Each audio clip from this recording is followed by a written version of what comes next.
തെന്നിന്ത്യൻ സിനിമയിലെ സൂപ്പർ നായികയാണ് സാമന്ത. ഇപ്പോൾ തെന്നിന്ത്യയെയും കടന്ന് പാൻ ഇന്ത്യൻ താരമായിരിക്കുകയാണ് സാമന്ത. ഫാമിലി മാൻ സീരീസിലൂടെയാണ് സാമന്ത ബോളിവുഡിൽ സാന്നിധ്യം അറിയിക്കുന്നത്. ആരാധകരുടെ പ്രിയങ്കരിയാവാൻ സാമന്തക്ക് കഴിഞ്ഞു.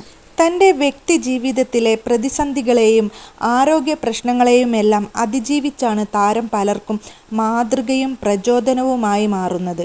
ഇപ്പോൾ ഇതാ സാമന്തയുമായി ബന്ധപ്പെട്ട ഒരു വാർത്ത പുറത്തു വന്നിരിക്കുകയാണ്.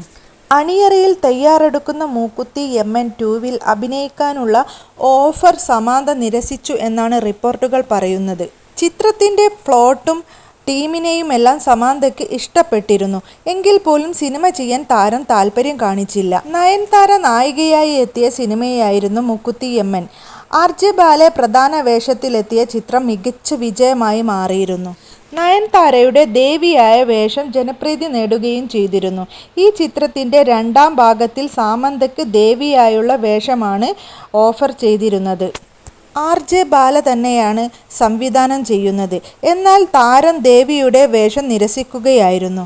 തനിക്കുള്ള ഗ്ലാമർ ഗേൾ ഇമേജ് ആണ് ചിത്രം നിരസിക്കാൻ കാരണമെന്ന് റിപ്പോർട്ടുകൾ പറയുന്നത്. സിനിമയിലൂടെയും സോഷ്യൽ മീഡിയയിലൂടെയും സാമന്തയ്ക്ക് ഇപ്പോൾ ഉള്ളത് ഗ്ലാമർ നായിക എന്ന ഇമേജാണ്.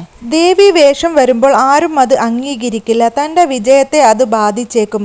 അതിനാലാണ് താരം ഓഫർ നിരസിച്ചതെന്ന് റിപ്പോർട്ടുകൾ പറയുന്നു.